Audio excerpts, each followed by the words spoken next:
Assalamualaikum warahmatullahi wabarakatuh.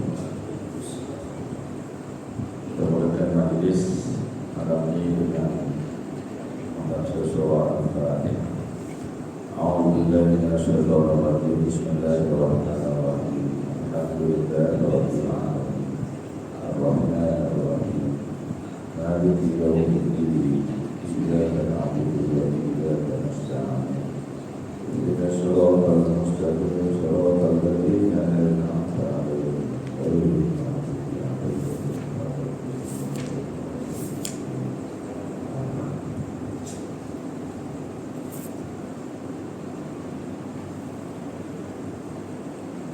A'udzubillahi samil 'alim minasyaitonir rajim. Bismillahirrahmanirrahim. Alhamdulillahirabbil alamin. Wal 'aqibatu lil muttaqin wa la 'udwana illa 'alal zalimin. Allahumma shalli 'ala sayyidina Muhammadin al-Fatih lima ughliqa wal khatim lima sabaqa wa nasril haqqi bil haqq wal hadi ila siratal mustaqim wa 'ala alihi wa sahbihi haqqa qadrihi wa miqdarihi al-'azim. Rabbi shrah li sadri wa yassir li amri wahlul 'uqdatam min lisani yafqahu qawli. Rabbi yassir wa la tu'assir, Rabbi tamim bil khairi bi rahmatika ya arhamar rahimin. Subhanallah wa bihamdihi 'adada khalqihi wa ridha nafsihi wa zinata 'arsyihi wa midada kalimatihi. Yang dihormati lagi dikasihi Tuan Imam, Ustaz, seterusnya tuan-tuan sidang jemaah sekalian. InsyaAllah malam ini kita akan menyambung bacaan sirah Nabi SAW. Kita akan tengok di antara bacaan kita, iaitu bangsa Arab dan negara sekitarnya sebelum Islam. Dan malam ini kita nak tengok apa yang terkandung di bawah tajuk bangsa Arab dan negara sekitarnya sebelum Islam. Kata pengarang kitab ini, ia memulakan dengan pertanyaan, apakah rahsianya Allah memilih semenanjung Arab sebagai tapak untuk bermula mengembang luaskan Islam, sedangkan di dunia ini ada banyak benua yang dihina, yang dihuni oleh manusia. Apa rahsia? Apakah rahsia semenanjung tanah Arab sehingga Allah pilih berbanding dengan negara-negara di sekitarnya? Sudah semestinya ada rahsia di sebalik pemilihan bumi Arab sebagai pilihan Allah bagi tujuan untuk menanam bibit dan seterusnya menyuburkan Islam sehingga Islam berkembang ke seluruh dunia. Sebelum membincangkan mengenai sirah Nabi SAW, maka pengkaji yang telah membuat penyelidik berkaitan dengan cerita ini berbuat, kita baca je. Katanya dia perlu bagi kita mengetahui mengenai perangai manusia yang menghuni semenanjung Arab dan juga sekitar. Ini yang pertama, kena tahu perangai manusia. Ada dua, manusia yang tinggal di semenanjung Arab dan juga perangai manusia yang berada di sekitar semenanjung Arab. Kajian terperinci perlu dilakukan mengenai suasana hidup bangsa Arab dan juga bangsa-bangsa di sekitarnya sebelum dari kedatangan Islam yang dibawa oleh Rasulullah SAW.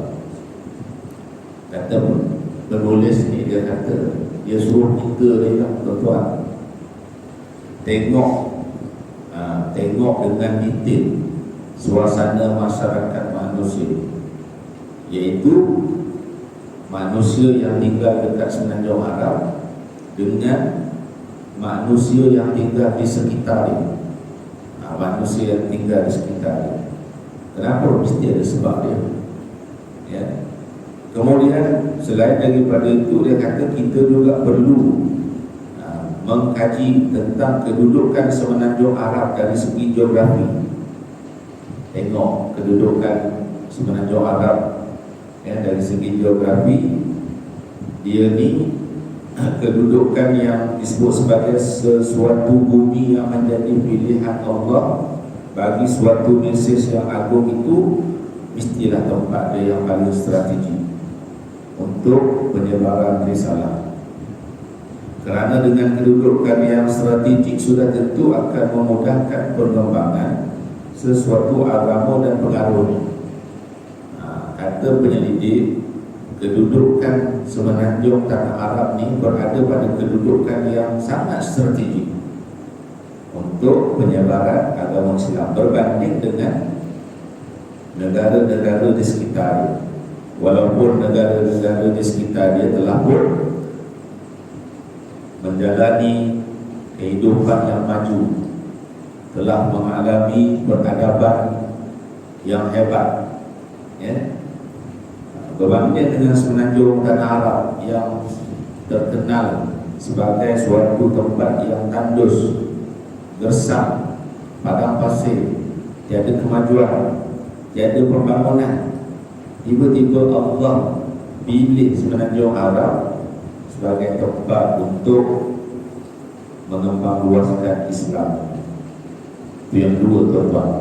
Yang ketiga, kata pengarang, kata penyelidik, dia kata kita juga perlu mengkaji tentang perangai dan sikap serta cara berfikir bangsa yang menduduki bumi semenanjung Arab, iaitu bangsa Arab sendiri yang pertama. Dan begitu juga kita kena mengkaji perangai, sikap, cara berfikir bangsa negara sekitar, seperti bangsa Parsi. Parsi dulu, tuan-tuan, antara dua kerajaan besar dalam dunia disebut Parsi, Rom dan Parsi. Kerajaan Romawi, kerajaan Parsi ini lapisan yang pertama merupakan kuasa besar dalam dunia. Kalau kita sebut dalam konteks negara, Parsi ini ialah Iran sekarang ni, tuan-tuan. Iran ni pernah muncul sebagai kuasa besar dalam dunia. Romawi iaitu negara Itali, negara Itali, yang ramai orang sokong negara Itali ni kalau berlangsungnya sukan Piala Dunia apa kan. Dulu dia ni pernah menjadi salah satu daripada antara kuasa besar dalam dunia. Dia lah yang pertama, sebelum Rasulullah ni diutuskan dekat dunia ni, antara kuasa besar yang hebat, ditakuti, digeruni, ramai dia punya apa pengaruh dia, kekuatannya hebat, iaitu negeri Iran dan juga negeri Itali. Negeri-negeri ini dia berada di sekitar semenanjung tanah Arab. Maknanya kalau orang dah duduk di bawah pemerintahan kuasa besar dunia, maka dia sudah tentulah telah pun mengalami kehidupan yang moden, berbanding dengan bangsa Arab. Berbanding dengan bangsa Arab yang duduk di kawasan padang pasir, kawasan yang tidak ada pembangunan, tidak ada kemajuan. Tak ada orang pun yang nak datang ke semenanjung Arab ni. Dulu tak ada orang nak datang ke semenanjung Arab. Sebab apa, tuan-tuan? Sebab negeri yang tak ada kemajuan pembangunan, padang pasir, masalah air, masalah air yang kita nak buat, nak duduk di satu-satu tempat ni. Biasanya kita akan tengok kepada kemudahan asas. Contohnya air macam mana, contohnya bekalan elektrik macam mana, contohnya kedai-kedai untuk kita membeli barang-barang keperluan hidup kita macam mana, dekat ke jauh dengan tempat kita.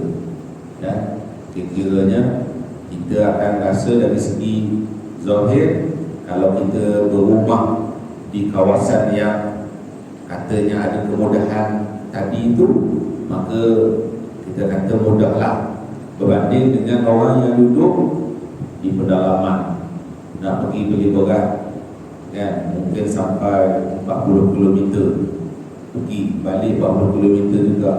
Sebab tu sekali keluar tidak beli berat saja, tak beli barang tu barang ni, stok kira-kiranya sekali keluar kan, kira-kiranya sekali keluar tu nanti bulan depan baru keluar pula. Tak adalah macam kita pasal kedai ni mudah pergi, kan hari-hari kita boleh pergi. Klinik dekat, ATM dekat, petrol pump dekat, kan. Jadi kita ni semua di sekeliling kita lah kemudahan untuk memudahkan urusan hidup kita berbanding dengan saudara-saudara kita yang kalau tinggal di pedalaman, saudara-saudara kita yang tinggal di pedalaman, nak keluar jauh, bah pun tak masuk kampung dia, Grab pun tak ada. Kalau nak ambil Grab pun mungkin akan cas berkali-kali ganda, sebab dia itu bukan kawasan yang strategik. Okay? Jadi Semenanjung Arab ni disebut sebagai kawasan yang kita lah manusia ni kata tidak strategik. Sebab apa? Sebab ruang-ruang untuk nak pembangunan macam mana tak ada air, padang pasir saja, tanah gersak, tanam pokok apa pun tak hidup kecuali pokok kurma, kan. Macam tempat kita ni Masya Allah kan, subur, campak-campak je, elok dia tumbuh, kan. Kalau yang mengira betul tanam itu, itu memang subur lah, memang subur. Ini kita campak kadang-kadang kan, biji durian, tumbuh durian, campak biji rambutan, tumbuh pokok rambutan, campak batang ubi kayu, boleh makan ubi kayu, boleh makan daun apa pucuk ubi, campak-campak je, tidak kata tanam pun ya, pasal pun suburnya tanam kita ni.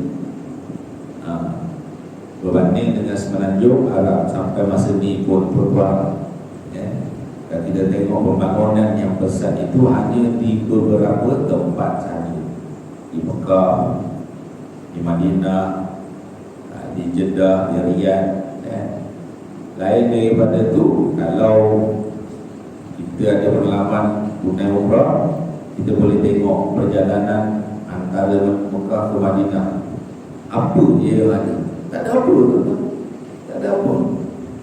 Dia kata R&R, kita mau berhenti dekat R&R dia, ya Allah, R&R dah disebut macam tu.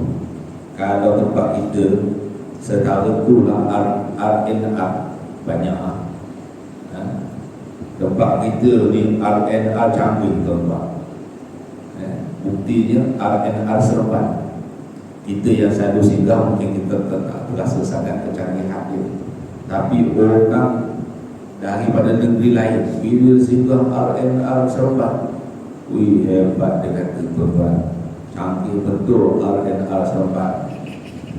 Bahkan satu-satunya setakat yang saya tahu lah tuan-tuan, R&R yang digunakan untuk mendirikan solat Jumaat, R&R Seremban. Pasal apa? Tadi itulah kedudukan dia yang canggih, strategi, tak payah masuk dalam, segala kemudahan ada kat situ. Nak isi minyak, nak ambil duit, kan, nak makan, ada macam-macam kios menyediakan makanan, selesa untuk sebagai tempat berehat, dia punya tempat solat pun besar, dan tidak seperti R&R yang lain, satu sah sembahyang, yang lain kita tunggu, kan, tunggu siap satu sah tu, kan, macam kita pergi JJ kan, besar mall JJ ni, tapi bila kita nak singgah sembahyang, alamak kan, kena menunggu. Dari satu segi itu barulah orang datang shopping apa-apa yang berkaitan dia reti nak sembahyang apa semua. Masalah dia tempat sembahyang tu kecil je, kecil je, tak padan dengan mall yang besar, kan? Dan nak banding dengan yang mall M tu kan, mall M tu besar, tapi bila kita masuk dekat dia punya tempat sembahyang pun alhamdulillah besar, ya. Tak adalah nak kena tunggu jemaah yang sedang sembahyang tu habis, jemaah yang lain baru boleh ambil alih tempat dia. Boleh sembahyang sekali, berapa ramai pun, ya, lebih setakat 40 orang, 50 orang tu senang-senang, ya. Tu. Jadi kalau kita sebut R&R dekat antara Mekah Madinah, ya Allah, bukan R&R macam tu, tapi itu disebut sebagai R&R, ya. Sepanjang-panjang 450 km tu, situ je tempat dia bas nak berhenti, tempat. Kalau kita daripada Kelantan nak sampai Kuala Lumpur, berapa tempat bas boleh berhenti? Dan kalau bas tu berhenti, bukan kata R&R, ya. Tuan-tuan ada pengalaman naik bas daripada Kelantan sampai KL. Saya tak biasa daripada negeri lain, ya. Saya yakin kalau daripada Johor ke KL pun sama, daripada utara ke KL pun sama, dia ada port tempat bas nak berhenti. Kalau daripada Kelantan, port yang bas akan berhenti ialah di Kuala Limpis, ya, di Kuala Limpis. Kita turun tu berapa buah bas, setakat 3 buah bas pun tak ada masalah nak tunggu apa makanan di kedai. Pasal apa, kedai tu memang itu bukan R&R, besar kedai dia tu, ada banyak minum, berhentilah pukul berapa. Kedai itu pun 24 jam servis dia, kan? Apa tak lagi kalau R&R. Kalau R&R memang kita sedia maklum dah kan. Mana nak banding kalau dari segi kecanggihan, kita Malaysia yang kalau tengok dari segi kedudukan dalam peta dunia tu tak berapa dah nampak. Kena pakai kata kalau setengah orang kan, baru nampak peta Malaysia, kecil je Malaysia, ya. Tapi dari segi kecanggihan dia memang TikTok dah kan. Tengok airport je lah tuan-tuan, jenuh kita berjalan. Kalau kita ajak mak kita, jom pergi situ, pergi sini, kita naik flight, dia tak nak. Kenapa tak nak naik flight ni? Dia kata letih jalan, dia kata nak jalan, nak sampai ke naik flight tu jauh tuan-tuan jalan. Dah, tu KLIA. Airport Saudi, kita duduk menunggu tu, macam ni, kita duduk sini, nampak flight, kapal terbang tu ada kat situ, sebelah tu nampak besar terdapat kapal terbang, duduk, kita tengok je kan. KLIA tak nampak kapal terbang, tak nampak, kan. Kalau tak boleh naik sampai dekat flight tu, jalan-jalan jauh, lepas tu naik pula kereta api. Kereta api dia dah, kalau tak naik kereta api pun naik bas, jenuh naik bas, pusing baru sampai dekat kapal terbang. Ini kalau alang-alang tak biasa sesat terbang, memang nak masuk ikut pintu apa pun kita tak jumpa pintu. Siapa canggih, canggih terlajak kita punya apa ni. Itu KLIA. Kalau airport Kelantan pun sama. Wah, canggih airport tu negeri tuan-tuan.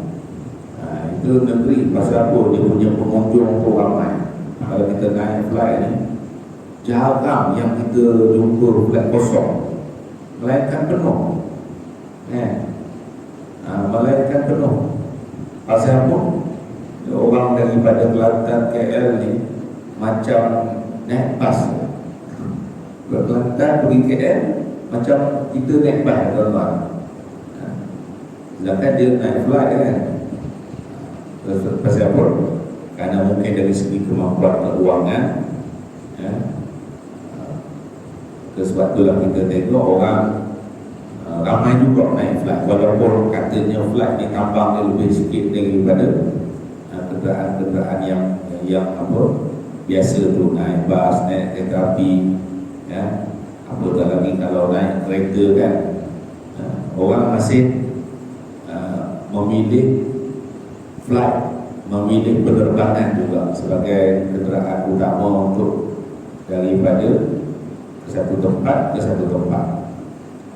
Canggih satu, ada kemampuan keuangan satu, ya. Berbanding yang kita sebut Semenanjung Arab tu lah. Ini cerita tuan-tuan sebelum Nabi ada, ya. Nabi tak lahir lagi. Cerita ni makna 1500 tahun dulu tuan-tuan. Kita pergi sekarang pun tak banyak pembangunan yang kita tengok ada dekat Semenanjung Arab ni, ya. Yang kita tengok hotel besar-besar Mekah, keluar sikit daripada Mekah, jalan nak pergi ke Madinah, jalan padang pasir, bukit batu kan, pokok pun tak ada lah, pokok rambutan, pokok durian, pokok gaharu, tak ada juga. Kita nak pergi Johor, ya Allah, banyak betul pokok durian ada. Kita pun terdetiklah hati kita, ya Allah, banyaknya pokok durian di orang ni kan. Ini kalau nak jadi rezeki dia kan, buah durian jadi memang berduit kan dia. Sama juga pokok kayu gaharu. Banyak orang tanam pokok kayu gaharu. Jadi kata tak jumpa lah tuan-tuan, kita jalan daripada nak pergi ke Johor, contoh dia, tak ada kawasan yang tak berpokok, mereka semua pokok. Sama ada pokok sawit, pokok hutan, kan. Banding dengan Saudi tadilah yang kita sebut tadi, batu gunung, batu macam tu je lah, kan. Ada bangunan-bangunan yang canggih-canggih, tak ada kan. Bangunan yang kecil-kecil, rumah kecil-kecil tapi dah tak diduduki. Itu sejarahnya ialah kaum Badui. Dia duduk dekat situ untuk beberapa tempoh, sehingga dia kata tempat ni dah tak ada tak ada tuang, dia kena pindah. Yang tu rumah kita binaan yang untuk sebagai tempat dia berteduh dan sebagainya, macam tu je lah.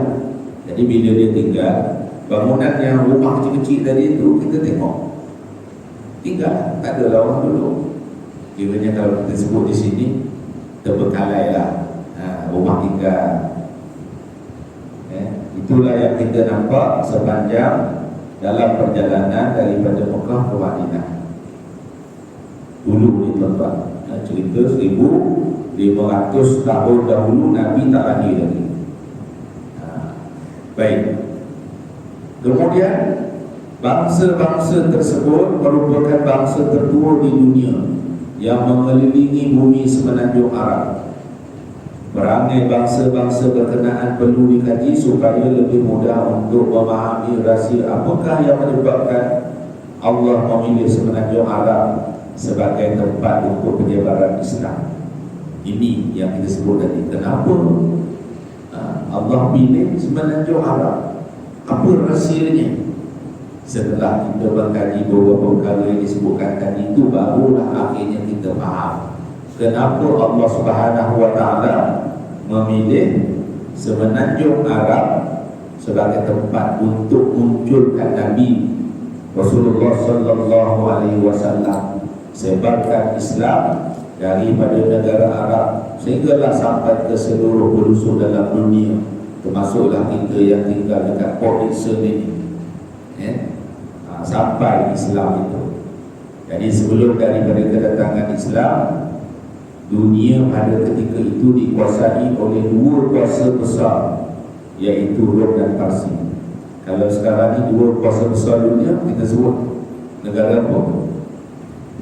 Amerika satu, dan satu China, kan? China. Dulu Rusia, Amerika dengan Rusia, tapi Rusia dah jatuh dia punya reputasi dia apabila dia kalah dengan tentera Taliban. Dan yang kononnya bila dia serang kepada Afghanistan, yang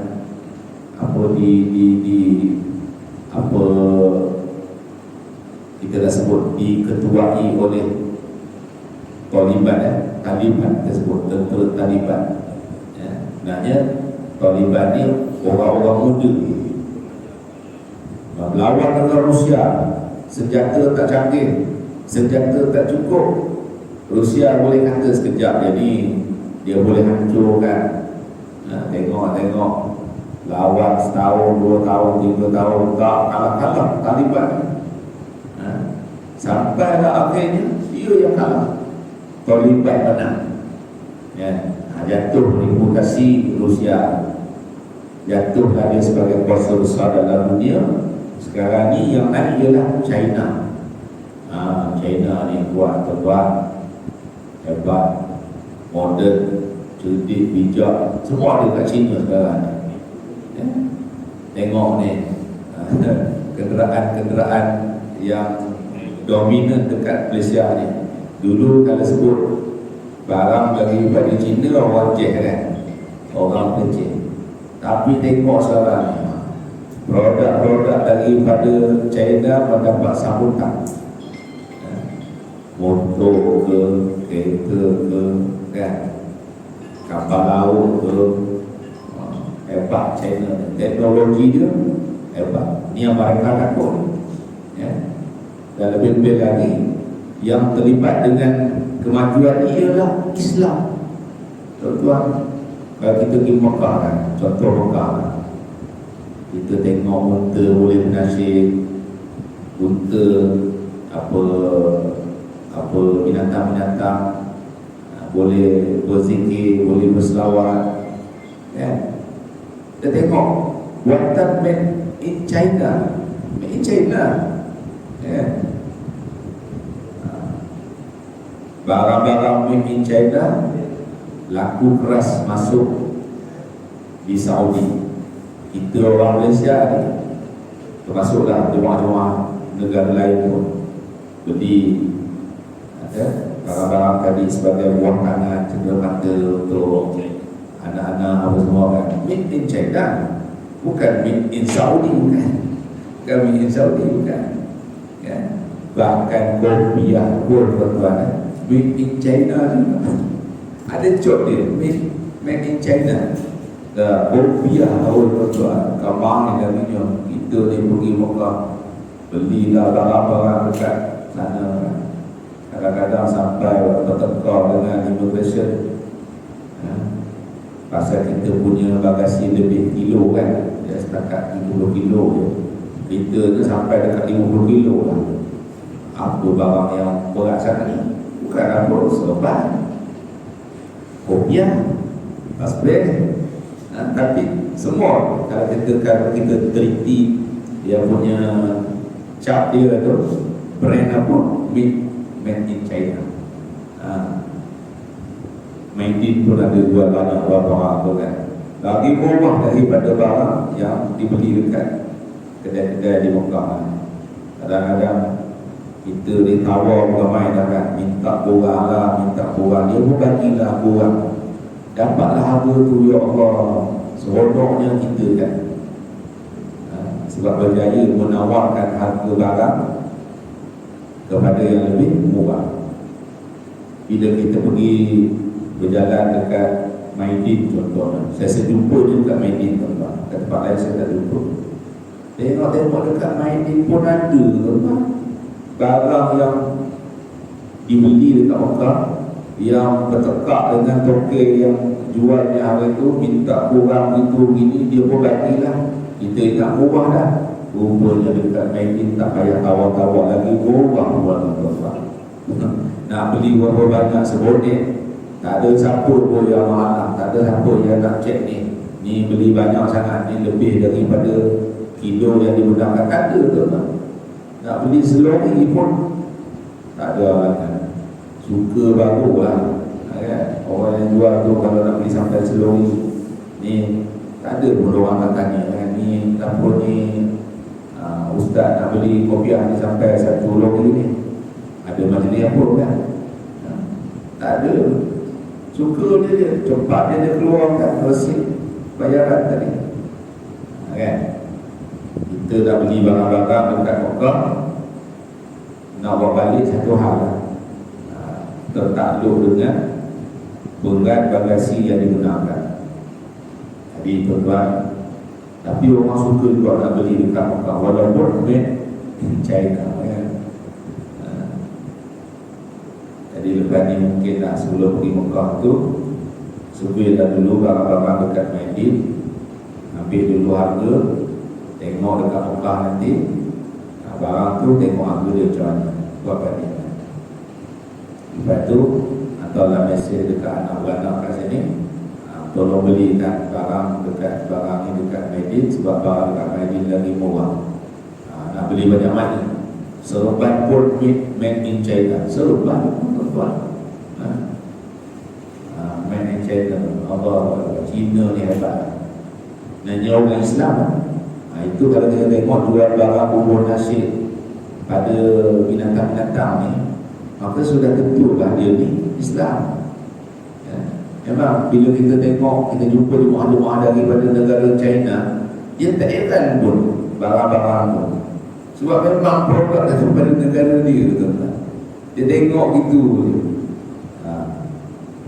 Kita yang bukan mainan, kawan-kawan. Baik, jadi itu disebut dunia pada ketika itu dikuasai oleh 2 kuasa besar, iaitu Parsi dan Rom. Boleh dikatakan manusia di seluruh dunia di bawah pengaruh kedua kuasa besar itu. Selepas daripada kedua negara itu, ada lagi 2 kuasa besar, iaitu Yunani dan Hindi, ataupun kalau kita sebut dalam negara sekarang ni, negara Greek. Negara Greek ada tak masuk pasukan Piala Dunia? Greek ada, kalau tak silap ada. India, negara Greek dan juga India juga pernah menjadi kuasa besar dalam dunia pada lapisan yang kedua selepas kejatuhan Rom dan Parsi. Baik, kita tengok Parsi itu sendiri adalah menjadi medan kepada berbagai agama, berbagai pahaman, berbagai falsafah yang sentiasa bercakaran antara satu sama lain, sentiasa bersengketa, tak habis-habis, gaduh. Ini negara Parsi. Terdapat juga di Parsi satu ajaran agama yang dikenali sebagai Zaradisi. Ini yang menjadi pegangan golongan pemerintah.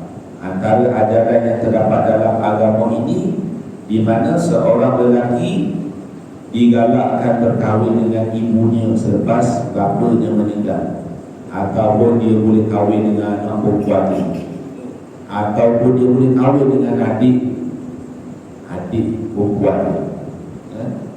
Itu ajaran yang terdapat dalam agama Zaradisi di Parsi. Tak tahu tuan-tuan macam mana seorang ayah kahwin dengan anak perempuan dia, selepas isteri dia meninggal, dia kahwin pula dengan anak dia. Yang ini yang pernah ditanyakan kepada Nabi Yahya berkaitan dengan raja nak kahwin dengan anak perempuan selepas kematian isteri dia. Dia tanya hukum dekat Nabi Yahya. Nabi Yahya kata, mana boleh seorang bapa kahwin dengan anaknya? Maka Nabi Yahya telah dijatuhkan hukuman pancung, sebab memberi hukum yang tidak selari dengan kehendak raja. Raja nak kahwin dengan anak perempuan dia, kan? Pertanyaan kepada Nabi Yahya itu hanyalah gimmick saja. Kalau Nabi Yahya tak menyatakan hukum yang disukai oleh raja, maka akan menyebabkan kemurkaan raja. Maka sebab itulah Nabi Yahya ini telah dipancung kepalanya perempuan. Kerana apa? Menyatakan hukum tak boleh seorang bapa berkahwin dengan anak dia sendiri.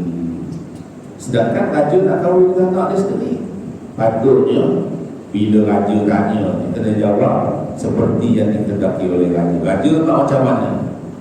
Ikut raja lah. Dan raja nak kira boleh lah, baru selamat. Tapi hukum ni daripada Allah, bukan hukum manusia. Kalau sekiranya perkara yang manusia nak buat ni bertentangan dengan hukum Allah, maka tetap tak boleh. Walaupun yang nak buat ni ialah pemimpin, yang nak buat ni raja. Itu hukuman yang telah dikenakan kepada Yahya.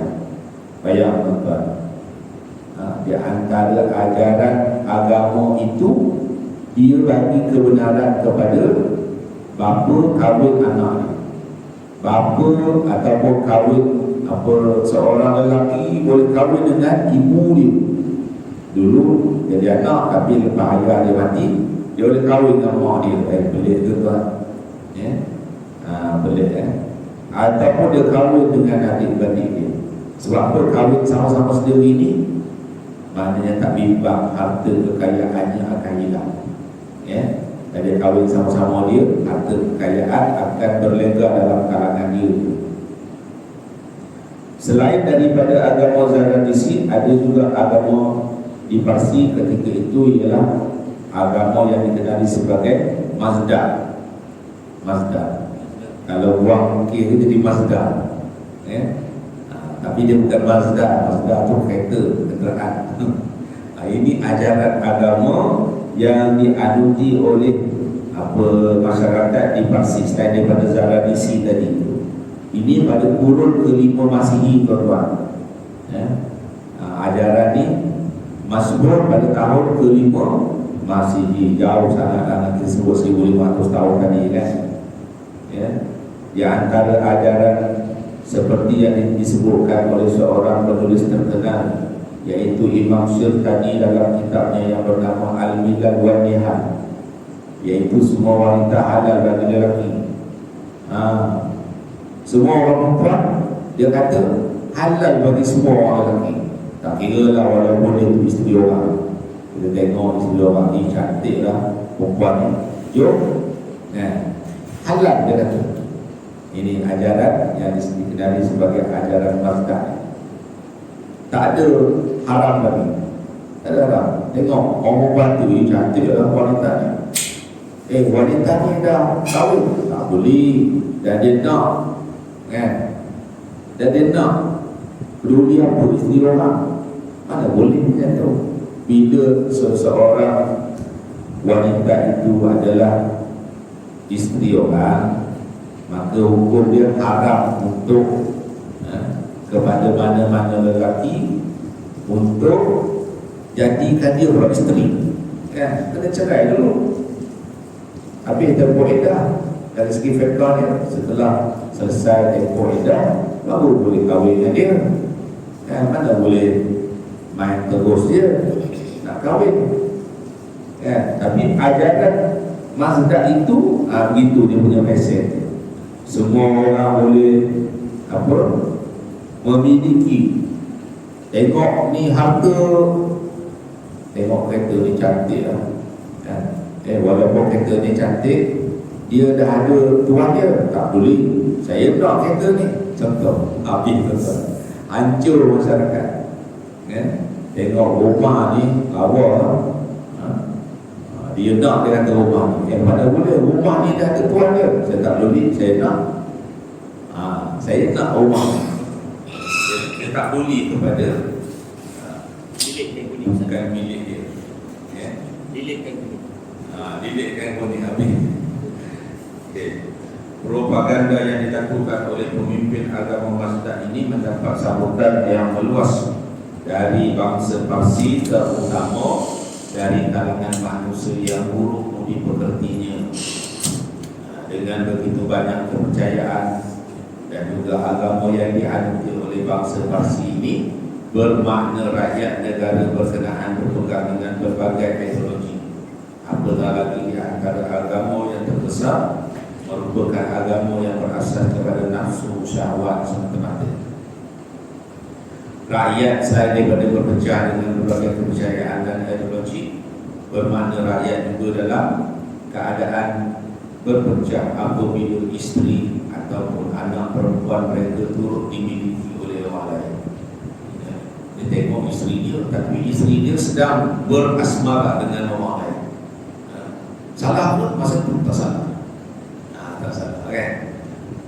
Sekarang dia boleh, dan isteri dia pun gitu, dia pun boleh cari wanita lain untuk hiburan dia, untuk memenuhi nafsu syahwat dia. Hancur lebih kurang lah. Dulu disebut ajaran mazhab, kepercayaan. Itulah ganti dia liberal kan? Itu yang berpegang Islam ni menentang pahaman-pahaman selain daripada Islam ni kan, liberal lah, LGBT lah kan. Rakyat tidak bersatu pun sebenarnya. Kedudukan mereka sebenarnya tak kuat kerana tidak muncul pun perpaduan di kalangan rakyat. Jadi malam ni sempat yang tu. Itulah kelakuan ataupun perangai manusia yang berada di negara Parsi, di negara Iran ketika itu. Rosak tuan-tuan. Sebab itulah Allah tak pilih Parsi ini sebagai tempat untuk munculkan Nabi. Ya. Walaupun dia dimaju, pasal apa? Masyarakat dia dah rosak kan? Rosak sebab apa? Hidup berdasarkan kepada syahwat, nafsu. Dah seronok dah berdasarkan kepada syahwat, nafsu. Dah terdedah dengan bermacam-macam gejala keburukan dalam kehidupan ini, hasil daripada kemodenan, kemajuan negara Parsi. Kan dia kan sebagai kuasa besar, salah satu kuasa besar dalam dunia. Jadi kita tengok itu puncanya kenapa Parsi tidak dipilih oleh Allah Subhanahu Wa Taala sebagai tempat untuk munculkan Islam. Nah, ada hikmah dia tuan-tuan. Kita sebut macam ni bukan maksud Allah tidak berkuasa. Allah ni maha berkuasa. Dia boleh je nak tukarkan orang yang teruk perangai itu jadi Islam. Tak payah ada Nabi pada Rasul pun kan. Tapi ada hikmah dia kenapa. Yang ni yang kita nak share, kita nak kongsi kenapa Allah tak jadikan Iran ataupun Parsi lah dulu sebagai sebuah tempat untuk lahirnya Nabi, ataupun muncul Islam daripada situ, kemudian Islam tersebar ke seluruh dunia. Kenapa? Kerosakan tadi itu, ajaran Zaradisi, kahwin dengan anak perempuan, kahwin dengan bapa, kahwin dengan mak, kahwin dengan adik-beradik. Tengok adik kita lawak, rugilah kalau orang lain kahwin dengan adik kita lawak. Jadi daripada orang lain kahwin dengan adik kita, biar kita yang kahwin dengan adik kita. Tak tahu kan. Masa dulu sekarang tak boleh ya. Ajaran Islam tidak memenang. Ajaran mazhab itu juga.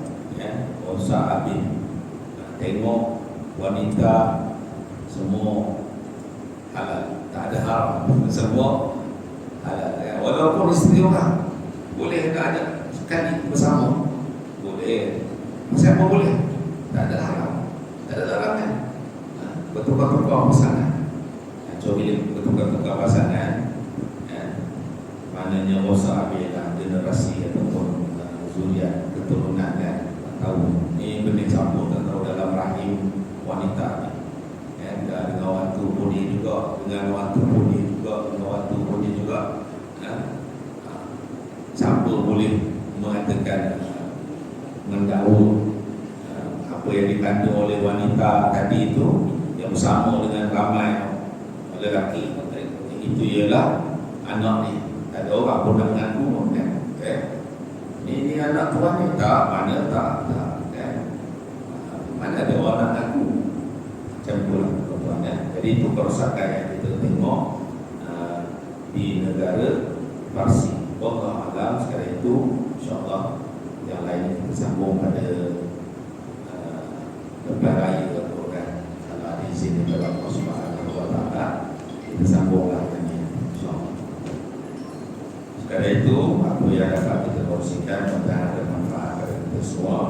Saya juga ambil kesempatan pada malam ini untuk mengucapkan selamat menyambut Ramadan dan diberi kekuatan pertolongan untuk kita melaksanakan berbagai ibadah-ibadah dalam bulan Ramadan ini, sehingga akhirnya kita akan menjadi lebih baik daripada sebelumnya. Ampunkan semua segala dosa-dosa kita lah, insyaAllah. Amin ya rabbal alamin. Sekarang itu sekian. Assalamualaikum warahmatullahi wabarakatuh. Bismillahirrahmanirrahim. Alhamdulillahirabbil alamin wassalatu wassalamu ala asyrofil anbiya'i wal mursalin wa ala alihi wa sahbihi ajma'in. Wa fi zidna ilman wa rzuqna fahma